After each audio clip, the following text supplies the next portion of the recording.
կա, այսինքն ոչ թե ուղիղ կապ, այլ միանգամայն հիմնական առիթը դա է։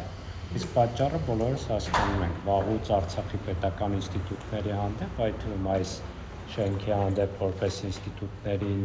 ներկայացնող շենք, հետապնդումները ակտիվ են եղել, ուղղակի երեկվա լսումները խորհրդարանական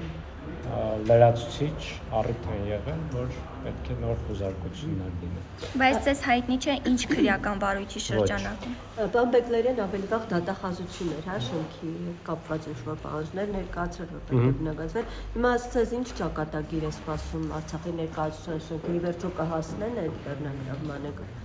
Եթե բավարար հանրային ճնշում չլինի,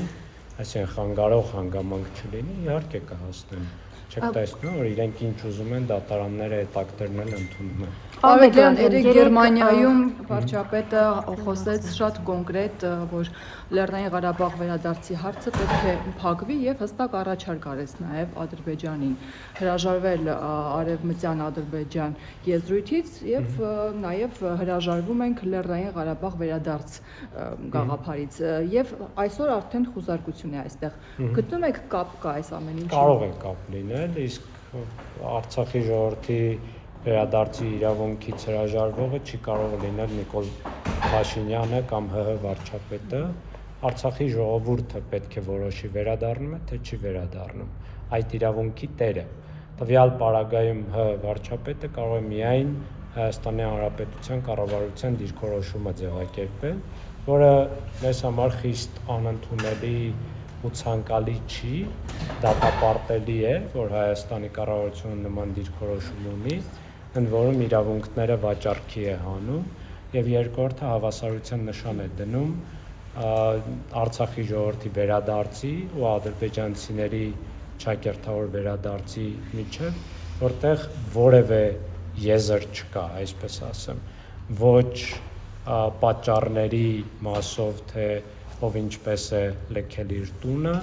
ոչ փոխհատուցումների, ոչ ժամկետների, ոչ ծավալների եւ ոչ իրավական հիմքերի առումով։ Քիչ թե շատ կարող է քննարկելի լինել, համադրելի լինել ադրբեջանահայության վերադարձը եւ Հայաստանում ապրած ադրբեջանցիների վերադարձը, բայց քիչ թե շատ, որովհետեւ ադրբեջանահայությունը բռնի գաղթել է ցեղասպանական քաղաքականության հետևանքով, Հայաստանի ադրբեջանցիները հանգիստ առանց որևէ բռնության, առանց որևէ սպառնալիքի իրենց կամքով հեռացել են Հայաստանից։ Պարոն Բեկլերյան, բայց դա որքան էլ անընդունելի լինի, որ ասում եք իշխանությունները մեն իրենց տեսակետ այսօր մենակ այդ մանդատը բանակցություններ տանելու թեկուզ արցախցիների վերադարձի հետագա ճակատագրի այդ կապած միայն իրենք փաստացի ունեն պաշտոնական բանակցություններ վարել։ Դրա համար եմ ասում, որ դատապարտելի է, բայց մանդատը իրենք չունեն։ Խնդիրն այն է, որ իրենք արդեն մանդատից էլ են հրաժարվել։ ԵԱՀԿ Մինսկի խումբը լուծարելով հրաժարվել են, բայց այլ կերպ եթե մեկնաբանենք, օրինակ Արդարադատության միջազգային դատարանի հրամանը վերաբերում է ամբողջ միջազգային հանրությանը, այդ թվում Հայաստանին, ընդ որում Հայաստանի դիմումի հիման վրա է դա ընդունվել։ Այսինքն տվյալ դեպքում Հայաստանի Հանրապետության կառավարությունը ասում է, ես չեմ կատարում դատարանի հրամանը եւ նաեւ իմ դիմումի հիման վրա ընդունված հրամանը եւ մի հատ էլ արդարացնում է ցեղասպանությունը։